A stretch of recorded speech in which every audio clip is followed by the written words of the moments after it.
Welcome back to Sunrise today. Yes, as you've seen that, we've got Mr. Jake Epelle, who is the founder and CEO of TAF Africa. Good morning. Thank you for coming on today. Happy Workers' Day to you, too. Happy Workers' Day to You're really great founders. Happy Workers' all of Day, us, all of us, Founders Day. and all of us who are also employers of labor. But I celebrate the resilience of Nigerian workers and workers across the globe. They've been very resilient in fighting for their rights and celebrating their achievement and moving forward to keep the tempo of demands on whether it is the private sector or the public sector. And speaking about demands, you just heard the president of NLC reel out the demands of government in terms of the living wage, as they call it. He gave that breakdown and challenged anyone. Yes, for those who think it may be high, if you look at that, can anyone save any money even with that? He thinks, look, that's the barest minimum they can go. What do you think of that? Well, I was listening to him with rapt attention, Chamberlain, but my concern, just like I expressed before we came on air, is how will the private sector be able to implement this? That, to me, is a huge concern. And I think it's something that NLC will also help in trying to define, because I am an employer of labor, and there are certain people in my organization that I can afford to pay them that kind of money, not because I don't want to pay, or because I don't have it to pay. So we need to be very circumspect about proposals. Have the workers, the today workers, do they deserve that? Yes, they do. But we need to be very realistic and follow through what is doable. Indeed. Sadly, we couldn't explore that conversation further with Comrade Joe Ajero, and it would have been very interesting if we could, but we do know that these are really tough times for Nigerian workers. First, it was the removal of fuel subsidy, and we just saw how everything went haywire afterwards.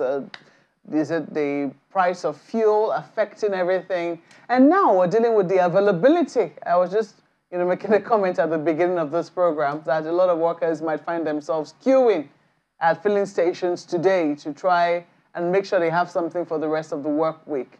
And this is a situation that we found ourselves. So from your own assessment, how would you say that workers can keeping it together in spite of the difficulties that they face? Well, the resilience of Nigerians in particular. There's this assertion that we're the happiest nation on earth. No matter what the pressure is, we will keep going, irrespective of the hardship. I think Nigerian workers have been trying to keep their head above water. It's been very difficult. For instance, in my own workforce, I had to scale down a lot of things, including giving my colleagues, as I call them, extra 1 day off within the week. They had to work from home. And also you have to go extra mile to provide incentives like what they need to buy the data to be able to connect and work virtually. And so the Nigerian workers has been trying hard to keep up with the times. And these are challenging times, there's no doubt. But they are making the best of it, even though we are complaining. There is that complaint about the hardship and all that. But people are making the best out of the war situation. I think there's a need for government to really do and take a deep dive and know what the challenges are and what you don't think that they have. show that they do know what the challenges are? It depends. Sometimes Aso Rock can be another prison. and so the people in there don't really know what people are going through. And other times they're also being deceived by people around them, telling them that they are doing well when they are not doing well. But we heard the president say time and again that he knows the times are tough. He knows that the challenges are there. He owns the problems, according to him, and that, yes, they will do what they can to get us out of the quagmire. Well, Chamberlain, is one thing to say you know. It's another thing to do something about what you know. The president may have good intention, but oftentimes those good intention does not translate to action that brings relief to the general public and the masses, the poor, the poor of the poorest. And so my concern is there's a need for them to take an introspective view of some of the policies that they are rolling out and do a test run, do a stress test to see whether these policies are aligned with the aspirations of the people, whether it is implementable, whether it will give them the result that they're expecting, other than the issue of you roll out policy and the next minute is somersaulted and, you know, at the end of the day, you're rejigging, you know, and all that, which is okay. In some quarters, it's all right for you to present an issue, own up the mistake, and try and make amend. I will tell you that even God, the Creator, if you follow the Bible, some people say Holy Book. I like to say the Bible. You know, if you follow the Bible, you will find a situation where God made the first covenant and came back to say, look, I found fault in the first covenant, so I made a second one. So it's important for you to follow the process. There's something that Michael Okpara, that used to be known as the political Iroko, said. He said, first fool, no be fool. Second fool, na proper foolish. So if you keep making the same mistakes, getting the same result, that is foolishness. And I'm not attributing that to the president, but I'm just saying on a general note. You know, sometimes I am sure that Nigerian workers, even though, yes, the Nigerian Labour Congress and all the other labor unions do their best to speak for them, do you think that there ought to be perhaps an alternate channel where, because sometimes I don't know how that works. We know that the Nigerian Labour Congress most times, you know, represents the interest of government workers. When this minimum wage is, you know, discussed, most times the people who are hard-pressed to implement it are government officials, government at the federal level and also state governments. But, you know, that really applies to, you know, the private sector is supposed to take a cue from there. But as you've said, it can be a bit difficult. Do you think that perhaps there ought to be an alternate channel for, you know, for really discussing what the issues are with regards to the needs and the aspirations of workers, especially on a day that's reserved for them?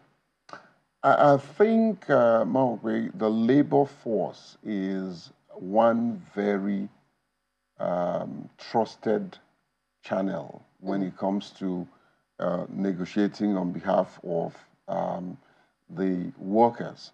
The problem is not with the channel. The problem is when there is no holistic, comprehensive, and inclusive conversation, making sure that everybody concerned are seated. Brought on board. Exactly. So I think introducing the concept of an alternate channel is almost like perpetuating what the military and some past government have done, get into the labor force and infiltrate and then break the labor force or use it as a political tool to unseat some of these decisions and then create confusion within the labor rank and file. That is not acceptable because that is also very undemocratic and will also stifle the good aspirations of workers that are led in an organized manner so that they will have one single voice. There is nothing wrong with one single voice if that single voice has a multifaceted approach of getting things done. There's everything wrong when you have several voices trying to do the same thing and at the end of the day, they don't get it. When 2 or 3 visions exist in an entity, it's called division. You won't make progress, you know? And that's why my principle in life is always reference to God. God gives one vision. And that one vision can grow and have a convergence effect.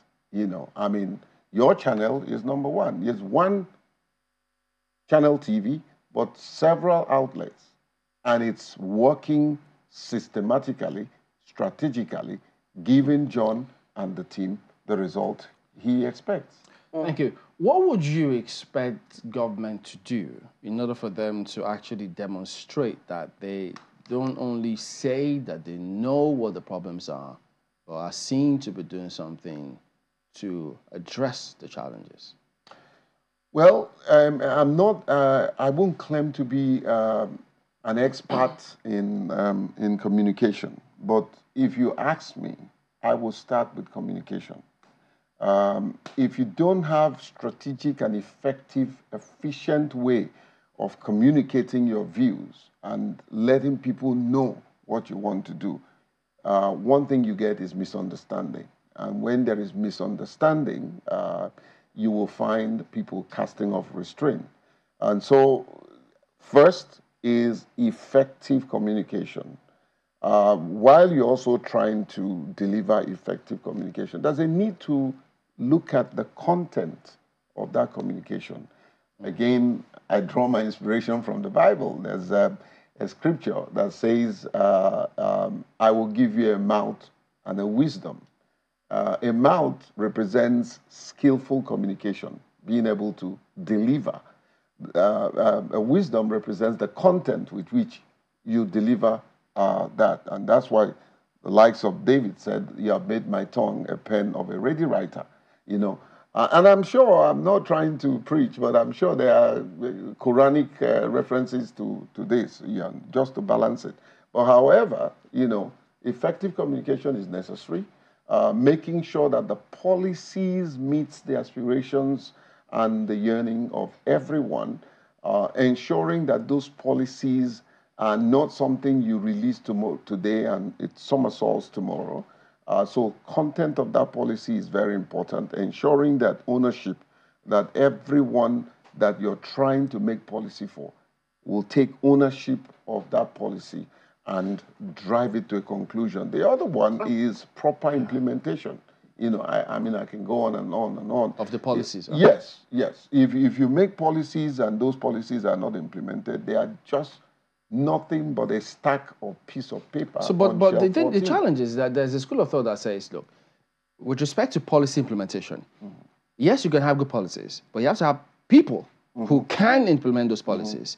So if some of them are in certain positions and you don't hear them say anything, and you don't hear them follow through or lead the charge to show that they actually understand all of those things. So people wonder, wait a minute, shouldn't you actually look to the people who are in certain positions as well?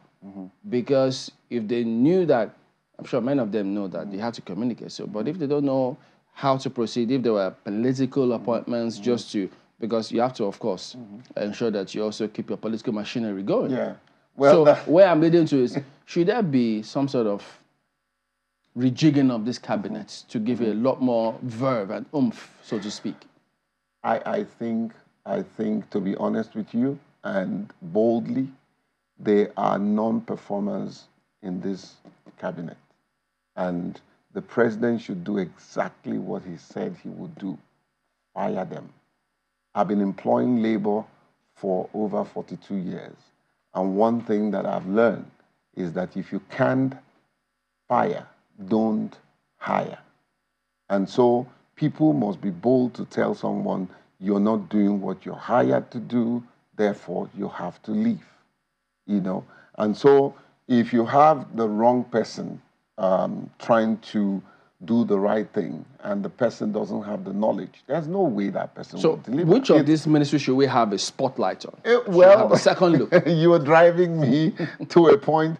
Well, there are a number of them that are not performing. I mean, Nigerians are there. The scorecards are there. You know, when I woke up this morning and I was getting ready for this broadcast, I did something I did a fact checking of the various promises the president has made just this year. And it will be interesting if you want me to talk about that. But however, when you have one, it's like broadcasting, Chamberlain.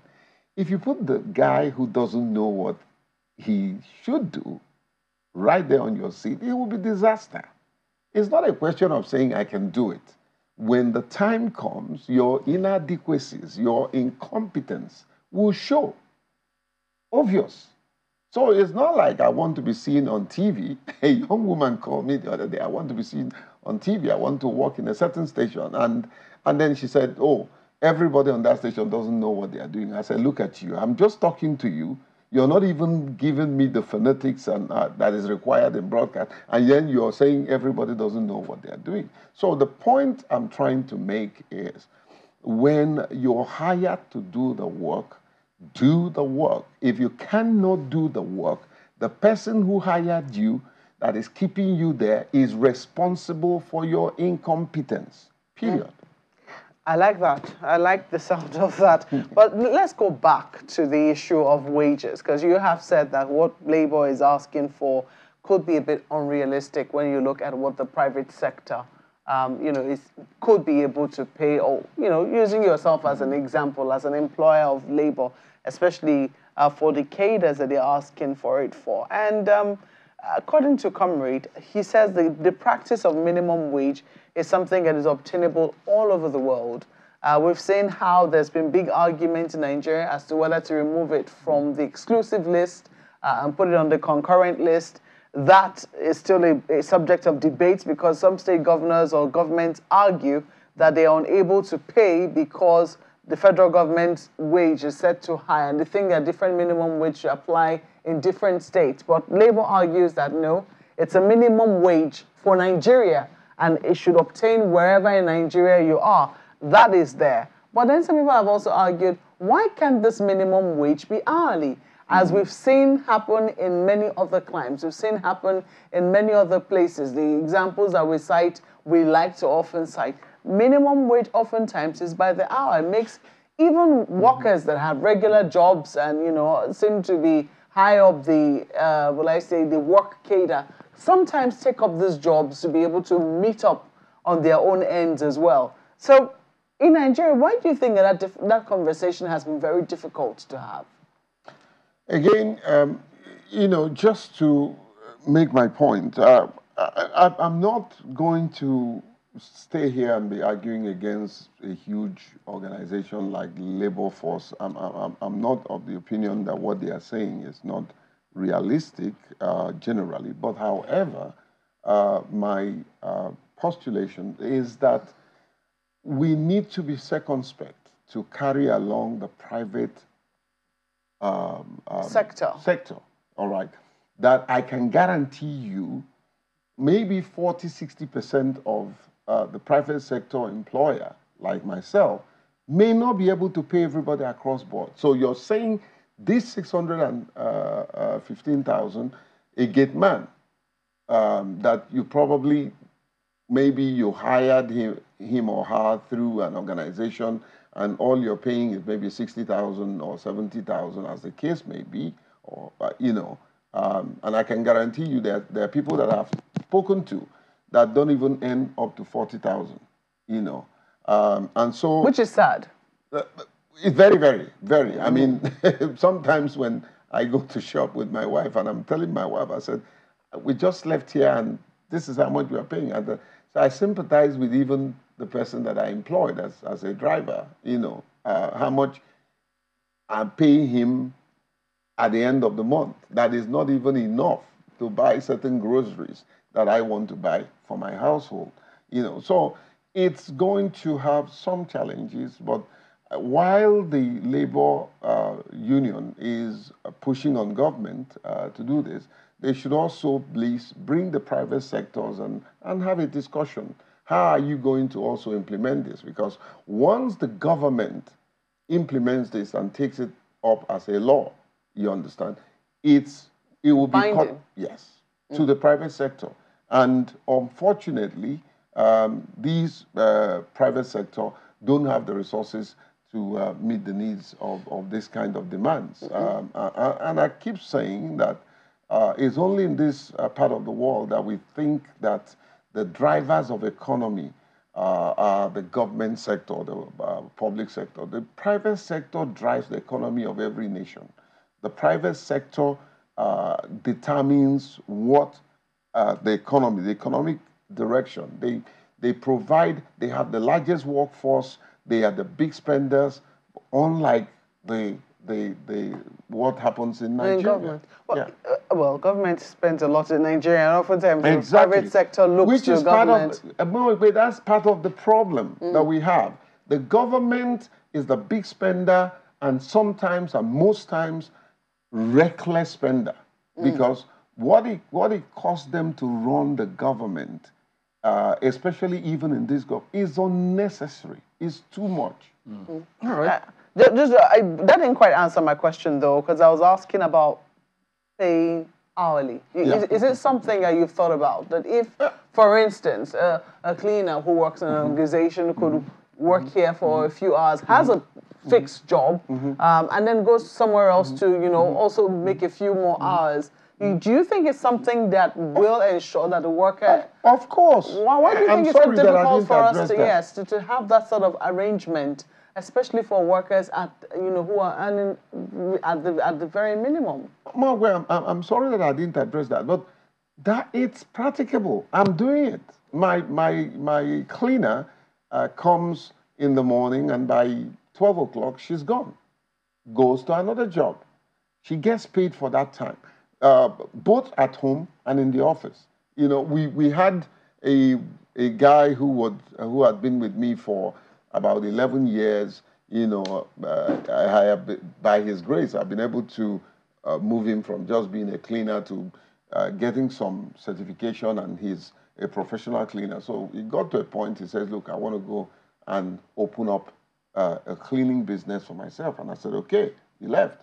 So at that point, I made a decision to outsource the cleaning in my office. And we spoke to a cleaning company, and all they do is they send someone who comes in the morning, cleans the office, provide all the things that we need. By 11 a.m., she has closed. Go into another job, So invariably, that person is earning per hour, because if he doesn't show up by 7 when he's cleaning the office to 11, or definitely because it's contractual, he will not earn that day. All right. So it is doable. It happens in society like America that we all go to from time to time, and everything that we're trying to copy is almost patterned like that of Americans. So why can't it work here? It's doable. Where there is a will, there will always be a way. Ayo. Well, Dr. Pelle, one of the issues that we raised, and I think Markwe has also raised one or two of those issues with you, that we discussed with Comrade Ajero earlier. And the question is still a little troubling for me, because looking at the mission statement, or maybe even the objectives of the NLC, I'm wondering whether or not you think that the only thing Labour should be thinking about should be wages and nothing else. He talked about the importance of productivity of the workforce. And so I'm still asking that question because I'm still a little befuddled. Why is it that the only time many Nigerians hear the Labour speak is almost always only about wages? Is that something concerning for you? Oh, you're my good friend. I'm not part of the Labour Union, even though by way of advocacy and all that, I support them. And in a few minutes, once I'm done, I'll be joining the NLC at Eagle Square. However, I think the only thing that makes us see the Labour Union on camera all the time has to do with either negotiating with government over minimum wage or some other issues, as the case may be. However, that's not the only thing they do. The only thing is that what you see all the time in the issue of minimum wage is camera friendly. And so you see them on TV arguing or maybe trying to create strike or embark on strike or one thing or the other. But I don't think that's the only thing they do. For instance, I've engaged the president and his executive on workplace discrimination, you know, and I got their support. As a matter of fact, we were working on a policy on issues around disability in the workplace. And the current president then, who was the vice president, was actually the chairman of that working group, which my organization was providing. So there are other things that they do behind the camera, other things that they do behind the curtain. And I don't have all the information to outline those things, but they are, I can guarantee you from a point of a little knowledge that they do beyond the negotiation and living wages and either you know, trying to confront government on economic matters and whether it is human rights issues. That's actually what they are set up to do. They are set up to protect the rights of workers, protecting them and their human rights, and also to celebrate the achievement of workers and do what they are doing today, protect, conduct rally, and do the needful for the common good of the labor force. Well, that's cheering, you know, and I'm one of the reasons I actually asked that question was to get the sympathy, well, maybe understanding more like of Nigerians who are not in the civil service, even those who are in private sector practice, such as yourself, to understand that it's not only it's not only concerning wages and salaries that you hear the labor movement. They have more functions. You know, part of their objectives also talked about what they do in the area of you know, entrenching democracy and all of that. But you know, you also talked about discrimination, and one wonders whether or not the labor movement generally even has that kind of drive in their advocacy. I give an example. A couple of times we've heard of some organization belonging to either Nigerians or some foreigners with Nigerians on their workforce, discriminating against certain workers one way or the other. And that goes on and on and on until some of these issues burst on social media. And hardly do we ever hear of any labor movement, you know, around that. So you spoke about communication the other time. How significant is that, especially in the area of discrimination at the workforce, I beg your pardon, at the workplace? Well, you're absolutely right, and I knew you were playing the devil advocate, you know, because you do know other things that they do, but as a balanced journalist, you always take your viewers into consideration.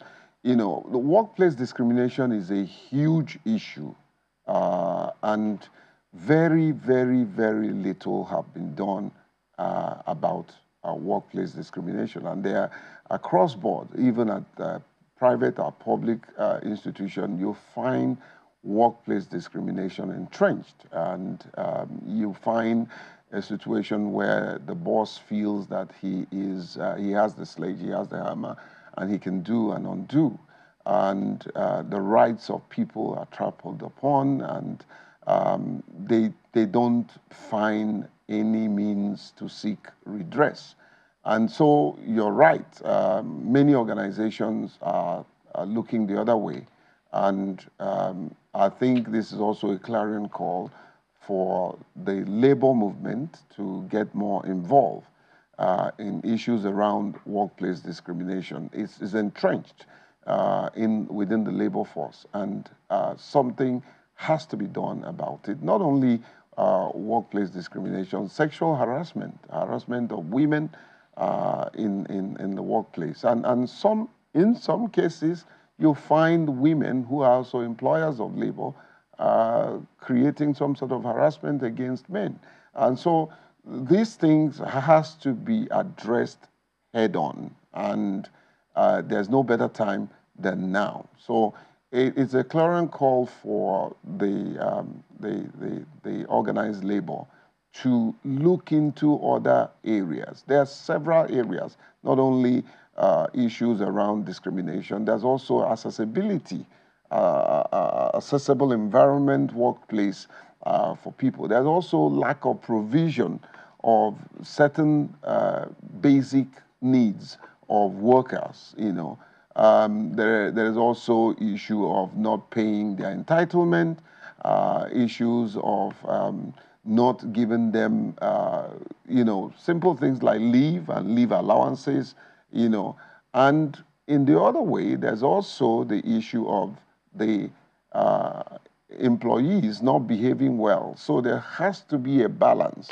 And I think if I'm in the labor force movement, I would create a specific mechanism, maybe organ, that will address issues like that. Perhaps they have, but we need to know those organs and see what their powers and, of course, their ability to implement these measures that we're talking about today. I think the Human Rights Commission also has a role to play when it comes to enforcing the rights and privileges of workers. It's all part of human rights intervention. So it's across board, just like an organization like yours can stand up against certain values that are not really people-centric.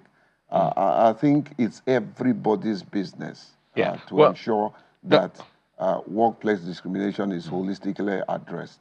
Well, Dr. Epelle, just one more troubling fact or information for me before I give it back to Chamberlain and Mark with you right there. I had reason to do a bit of research on staff retention, particularly in small businesses. And I found out that one of the reasons that make people quit their part of the reasons that make people quit their jobs could be salaries, but higher wage comes very low on the list. It was very surprising. For instance, I'm looking at the research now where quite a number of people, about 7,000 employees were taking, they got a data from them. Number one, the study reveals that about 50% of more than 7,000 employees quote that the reason they quit their jobs was because of bad bosses. The second one says too much workload. Third one, no recognition at work. 82% actually say that they lack recognition towards their initiatives, and that is why they decide to switch jobs. So I would expect, I would have thought that it's one of those things that should concern us when we celebrate Labor Day, when we celebrate May Day in Nigeria. Now, my belief or my understanding is that when we celebrate May 1 Day, when we celebrate May Day, we're actually looking at the past 365 days and reviewing what we have done and pretty much setting agenda for the year ahead.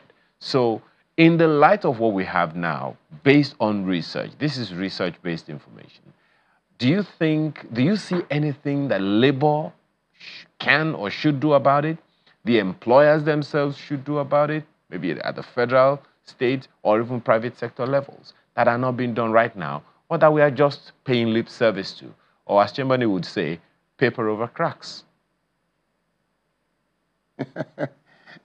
Well, I was laughing and keenly listening to you because let me begin with myself as an example. I took a deep dive. My organization, not my business entity when I was in business, I'm no longer in business, but my organization is 20 years old. So I went back to check how many people that I've employed are left and how many are still here and why did they leave. So what I did could also be my hindsight, you know, on what I can offer as solution. You know, first, I didn't blame everybody that left. I first of all looked at myself as the leader of the organization. I also do have one that have been with me for over 26 years. So she made a transition from my business to the organization that I still lead. Another is about 20 years that we started together. Another is 19 years. Another is 17. Another is 11. Another is 5. There's also people that just spent 6 months and they left. There are also people that spent 1 year and they left. And so what I do, number one, is to take an introspective view of how I am leading. Is it something that has to do with me? Is it something that has to do with the organization herself? Is it also a sort of misunderstanding of the vision of the organization and the person's personal vision? This is very important. You know I don't have all the time to delve into this, because one of the things that I've come to understand in my several years of running organization and leading people is that when people don't have their personal vision does not align with the vision of the organization, there will be a total, it's a total disaster. So you find, that person may not necessarily be envisioning what the organization, but at least let there be some connection, let there be some relationship, because if there is, that person will be fulfilled. I agree with you that sometimes money is not the issue. But in Nigeria today, I can tell you, I'm not trying to fall that this thing, but you will find out that there is a greater percentage of people that will not work in certain organizations because they don't earn what they are expecting, especially in my own industry. In social development sector, there's a level, there's some sort of payment that people need. So the issue is when visions are not aligning, when people don't have the same vision, when there is a toxic situation in the environment where they work, that also can make people leave. When there is no discipline in the organization itself, that also can make people leave. When there is insecurity, when people are not free to speak and express themselves, they wouldn't want to work in that organization. And I'm telling you, you're a journalist, feel free, do some covert investigation. In my organization, for instance, everybody knows that they are free to walk into my office and tell it the way it is. And sometimes I've had some of my line managers walk into my office and said, "We cannot do this, even though you have approved it." And I said, "Why?" He said, "Because it violates our process." And I said, "I'm so sorry," cancelled. So leadership requires that you have the integrity to reverse yourself, even when you think you've made a decision and that decision does not align well with the policy of an organization. So there are many reasons when people don't feel safe, when people don't have the liberty to speak their mind, when people don't feel respected. Part of the things that we also do, we're going to do even this coming week, is bonding, where we take all the staff, we go all out. At that moment, nobody is CEO, nobody is a cleaner, and we just unwind, get some food, eat, talk to each other, and all that, So there are many, many strategies, not one size fits all, that anyone can adopt to ensure retention. And you and I are Christians. You also know that retention is a huge issue, even in churches, and I'm sure maybe in mosques. So you find a situation that every Sunday you have 3,000 people come out to say, oh, they just came to the church for the first time. And go and do a study. Not half of them will come back to that church. So it's a big issue that borders on either the organization or the person working in the organization or the environment where the organization is located or the economic realities within the country, or it could also be spiritual issues and health issues. Whatever the issue is, I think it behoves on any and every leader to ask himself or herself a simple question: why are people leaving, and what can I do to retain my staff? And I think also it's important to note here that everyone that leaves my organization and several organizations, my HR will, and myself will sit down and conduct an exit strategy. We want to know, why are you leaving? And we want to know, where are you going? And sometimes in such meetings, you'll find someone probably break down or say, look, I'm confused. I think I didn't make the right decision, you know. And oftentimes the person reverses himself or herself and continue. But oftentimes when you know that this person has made up his mind or her mind and the person wants to leave, it's also very advisable to leave those who wants to go when they have made up their mind that they want to go. My mantra is, some people have to go for you to grow. All right. While at that, don't forget the Suma Dam. I think it's a fantastic spot. You can go hiking as well, so they can let down their hair. Well, I don't choose. Relax. I don't choose for them. Yeah, maybe they're listening, so they might. I just follow them. They can pick some of these things. Yeah. You know. All right. So there you go. It is Workers' Day, so we'll be looking to see beyond the usual rhetoric that governments come up with on days like this, because they're already gathered right now. We can see that they're all there. I think the VP is also going to be there since the president. But we'll see how that eventually plays out. So thank you for coming on. Mr. Jake Epelle is the CEO and founder of TAF Africa. We will be back in just a moment. Stay on with us.